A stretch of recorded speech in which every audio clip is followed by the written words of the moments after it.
بسم اللہ الرحمن الرحیم.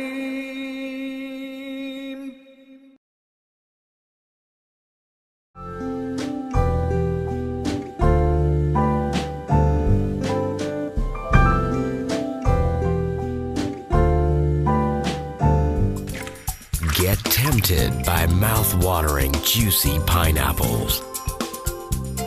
Chill out with refreshing tropical fruit cocktails. Del Monte. Say yes to the best. بسم اللہ الرحمن الرحیم.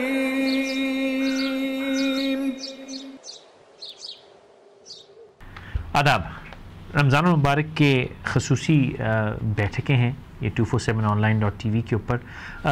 رمضان عبادات رحمتوں کا مہینہ ہے، مغفرت کا مہینہ ہے، اللہ تعالیٰ سے مانگنے کا مہینہ ہے، اللہ تعالیٰ کے آگے گڑگڑانے کا مہینہ ہے. لیکن وقت کے ساتھ ساتھ شاید عبادات کی روح قدرے ہمارے مزاج میں سے کم ہو گئی ہے. ہم بہت سی عبادات میں ایسی میں پڑ گئے ہیں جن کی شاید روایت میں کوئی جگہ نہ ہو. اور بہت بار یہ بھی نہیں سمجھ میں آتا کہ اگر اللہ تعالیٰ سے کچھ مانگنا ہے، توبہ کرنی ہے، مغفرت کرنی ہے، تو اس کے بہترین الفاظ کیا ہیں. قرآن میں دعائیں موجود ہیں، قرآن میں روایت میں بہت سے سوالوں کے جواب موجود ہیں. تو ان بیٹھکوں کا مقصد یہی ہے کہ وہ روایات، وہ قرآن کی آیات، وہ دعائیں، ان پہ بیٹھ کے تبصرہ کیا جائے، بات کی جائے، سمجھا جائے، کلام کیا جائے، تاکہ اس رمضان جب عبادت کے لیے ان الفاظ، ان کلمات کا استعمال ہو تو بہتر دل کی گہرائی سے وہ عبادتیں نکلیں، وہ الفاظ نکلیں. تو ہم نے درخواست کی چند اساتذہ سے کہ وہ وقتاً فوقتاً ہم سے بات کریں اور ایک ایک کر کے کبھی آیت الکرسی، کبھی سورہ فاتحہ، کبھی نماز کی روح، کبھی روزے کی روح، کہ رمضان کا مقصد، صراط مستقیم کیا ہے، حسن سلوک کیا ہے، قرآن میں جو دعائیں ہیں ان کے مطلب کیا ہے، شان نزول کیا ہے، اس پہ بات کی جائے. تو یہ سلسلہ آپ کو پورے رمضان ملتا رہے گا. اب اگر آپ یہ ویڈیو یوٹیوب یا ہماری ویب سائٹ 247online.tv پہ دیکھ رہے ہیں تو یہ نہ سمجھیے کہ یہ ایک اکیلی ویڈیو ہے، یہ ایک کڑی ہے پوری، اور اس میں کئی ویڈیوز موجود ہیں. اگر آپ ہماری ویب سائٹ پہ دیکھ رہے ہیں تو یہاں آپ کو ایک لنک اس پیج پہ کہیں نہ کہیں ضرور ملے گا، جہاں سے کہ آپ جا کے اس پوری لسٹ کو دیکھ سکیں گے رمضان المبارک کے مناسبت سے جو ہم نے شوز کیے. اگر آپ یوٹیوب پہ دیکھ رہے ہیں تو یہاں پہ بھی آپ کو یا تو ہمارے آخر میں اس شو کے جو ہے ایک مینیو پہ آپ کو آپشن مل جائے گا، ورنہ اگر آپ http://247online.tv یا speakforchange.org پہ جائیں گے تو وہاں پہ نیویگیشن سے آپ دیکھ سکیں گے کہ رمضان کے جو شوز ہیں ان کا کوئی لنک ہے. وہاں جا کے آپ کو پیج پہ وہ تمام شوز کی لسٹ مل جائے گی، جس سے کہ آپ کو ان شوز کو دیکھنے کا موقع ملے گا.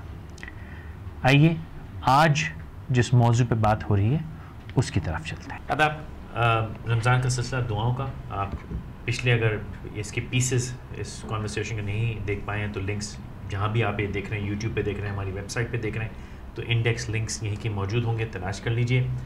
سلسلہ ہم نے شروع کیا تھا دعا کے اہتمام سے، توبہ استغفار سے، پھر دعاؤں کی طرف آئے، سورہ فاتحہ کی بات کی. تو آج ویسا اس بیٹھک میں ہم کون سی دعا کو ہاتھ لگا رہے ہیں؟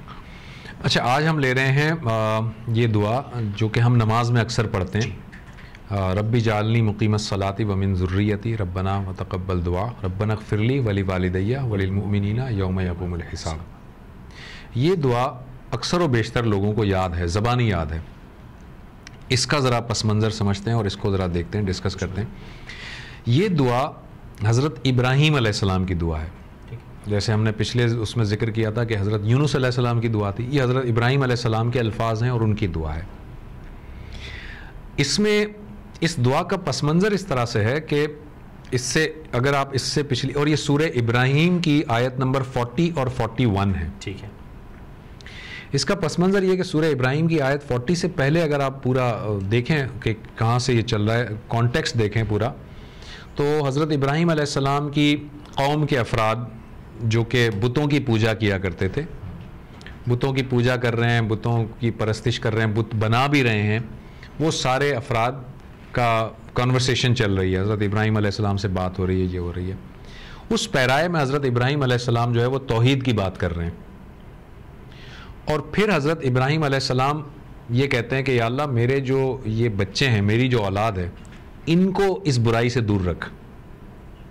حضرت ابراہیم علیہ السلام, ٹھیک ہے, حضرت ابراہیم علیہ السلام اپنے بیٹوں کے لیے, اپنے اولاد کے لیے, بیٹوں نہیں اولاد, اولاد سے مطلب ہے کہ ان کے آگے جو بھی نسل چلے گی, جو ذریت ہے, اس کو حضرت ابراہیم علیہ السلام اپنے اللہ تعالیٰ سے دعا کر کے کہہ رہے ہیں کہ یا اللہ ان بتوں سے یا ان خرابیوں سے, ان خرافات سے میری اولاد کو بچا لے.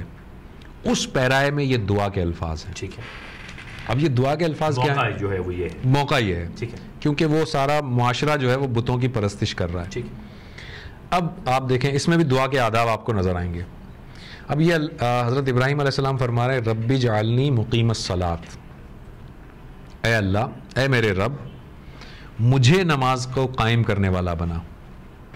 ربی جعلنی مقیم الصلاۃ ومن ذریتی, اور میری اولاد میں سے بھی لوگوں کو نماز پڑھنے والا بنا, نماز کو قائم کرنے والا بنا. ربنا وتقبل دعا, اے ہمارے رب, ہماری دعاؤں کو قبولیت بھی بخش. تقبل دعا, ہماری دعاؤں کو قبولیت کا درجہ آتا ہے, عاجزی بھی ہے. یہ آیت نمبر 40 ہے. اس آیت نمبر 40 کے اندر 2-3 باتیں بنیادی پہلے میں عرض کر دوں. پہلی بات یہ کہ حضرت ابراہیم علیہ السلام اپنے لیے دعا مانگ رہے ہیں کہ مجھے نماز کو قائم کرنے والا بنا.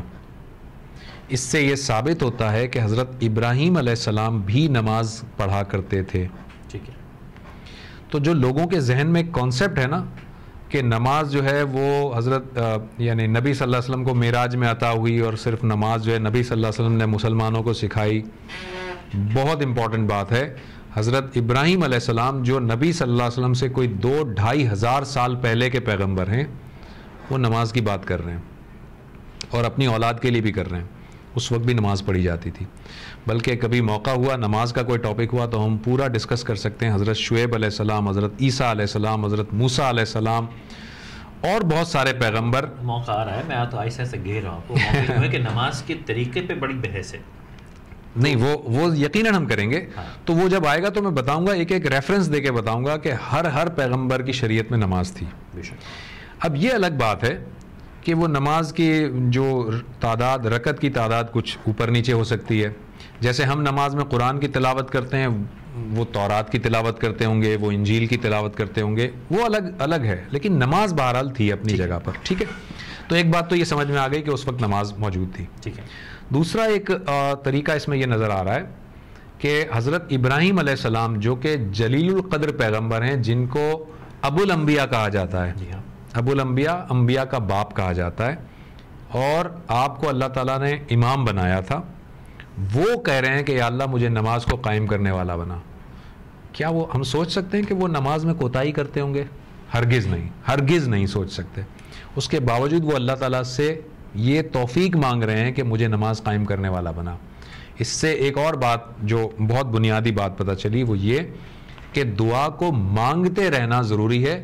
یہ نہیں سوچنا چاہیے کہ میرے پاس یہ چیز ہے تو اب میں کیوں مانگوں. نہیں, اگر میں نماز قائم کر بھی رہا ہوں تب بھی مجھے ہر وقت یہ دعا کرنی چاہیے, اللہ مجھے نماز قائم کرنے والا بنا. اگر میں روزہ رکھتا ہوں تو مجھے کہنا چاہیے اللہ مجھے روزہ رکھنے کی توفیق دے, کیونکہ کچھ نہیں پتا کہ آج آپ جس جگہ پر ہیں کل آپ کہاں ہوں گے, کل آپ کس مسئلے میں ہوں گے, کل کس فتنے سے دوچار ہوں گے, روزہ مکمل کر پائیں گے نہیں کر کل کس آزمائش میں ہوں گے, آپ کو نہیں پتا. تو توفیق اللہ ہی سے مانگنی ہے, اور یہ جلیل القدر پیغمبر توفیق مانگ رہے ہیں. اور توفیق میں بھی بہت کچھ چھپا ہوا ہے. جب ہم توفیق کہتے ہیں صرف یہ نہیں کہ مجھے طاقت دے, میرے حالات بھی تو ایسے کر کے میں نماز پڑھ سکوں, روزہ بالکل نماز کو قائم کر سکوں, حالات بھی تو دے مجھے. حالات بالکل ٹھیک ہے, توفیق میں وہ بھی شامل, بالکل شامل ہے. تیسری بات اس میں ایک اور پتہ چلی, ربی جعلنی مقیم الصلاۃ ومن ذریتی ربنا وتقبل دعا. یعنی حضرت ابراہیم علیہ السلام کہہ رہے ہیں کہ یا اللہ مجھے نماز قائم کرنے والا بنا اور میری اولاد کو نماز قائم کرنے والا بنا. اس کا مطلب سب سے پہلے انہوں نے کس کے لیے مانگی دعا؟ اپنے لیے, پھر دوسرے کے لیے. بہت امپورٹنٹ بات ہے. ہم جب یہ کرتے ہیں نا کہ ہم ہاتھ اٹھائیں, دعا کریں, یا اللہ اس کو بخش دے, اللہ اس کو رحمت دے, اللہ اس کو دے, اور اپنے لیے دعا نہ مانگیں, اللہ تعالیٰ کو سخت ناپسند ہے یہ بات، کیونکہ اس کے اندر ان بلٹ تکبر ہے کہ یا اللہ تو اسے دے دے مجھے نہ دے، کوئی پرواہ نہیں، مجھے کوئی پرواہ نہیں، دینا ہے تو دے، نہیں دینا تو نہ دے. یعنی ہم اپنے بیہیویئر سے یہ شو کر رہے ہو. اور یہ نبی ہے، کہ پیغمبر ہیں، یہ کہہ رہے ہیں یا اللہ سب سے پہلا فقیر، سب سے پہلا محتاج تو میں خود ہوں، تو مجھے نماز کو قائم کرنے والا بنا اور میری اولاد کو بھی بنا. پھر تیسری بات ربنا و تقبل دعا، یا اللہ ہماری دعا کو قبول کر لے. دوسری آیت، یہ بھی ایک پیغمبر کو کہنا پڑ رہا ہے کہ میں یہ قبول کر دعا کو قبول یہ بھی پیغمبر نہیں، حضرت ابراہیم، مطلب پیغمبر لیکن حضرت ابراہیم علیہ السلام ہے. ایگزیکٹلی دین ابراہیمی کی جو بات، دین ابراہیمی، ٹھیک ہے، ابو الانبیاء ابو ہیں، الانبیاء ہیں، وہ کہہ رہے ہیں یا اللہ میری دعا مان لے. قبول کر لے. پھر دوسری آیت ہے ربنا اغفر لی.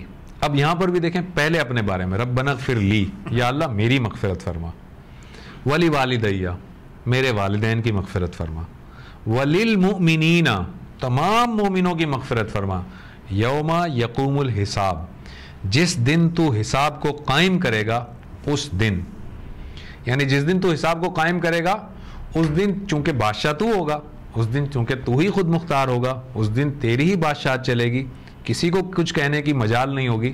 تو یا اللہ میں چاہے کچھ بھی ہوں، پیغمبر ہوں، لیکن یا اللہ میری مغفرت تو کر، پہلے میری مغفرت، یا اللہ میرے والدین کی بھی مغفرت کر، اور یا اللہ تمام مومنوں کی مغفرت کر.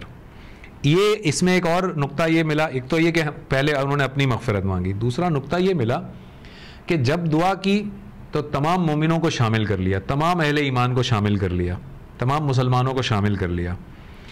یہ یاد رکھیں ایک مرتبہ نبی صلی اللہ علیہ وسلم مسجد میں تشریف فرما تھے، صحابہ بیٹھے ہوئے تھے کہ ایک بدو آیا اور اس نے نماز پڑھی، زور زور سے نماز پڑھ رہا تھا، آواز آ رہی تھی، نبی صلی اللہ علیہ وسلم کو دور تک آواز آ رہی تھی. اس نے نماز پڑھی اور پھر دعا کی کہ یا اللہ مجھ پر رحمت بھیج اور پیغمبر پر رحمت بھیج، اور ہمارے تیری اس رحمت میں اور کسی کو شامل نہ کر. بدو بیچارے سادہ دیہاتی لوگ ہوتے ہیں، تو اس نے کوئی غلط نیت سے نہیں، مگر اس نے یہ کہا کہ ہو سکتا ہے کہ جب اللہ تعالیٰ مجھ پر رحمت بھیجے اور پیغمبر پر بھیجے اور دوسرے کسی کو بھیجے گا تو ہماری رحمت میں کوئی کمی ہو جائے گی، ہو سکتا ہے کوئی کمی ہو جائے.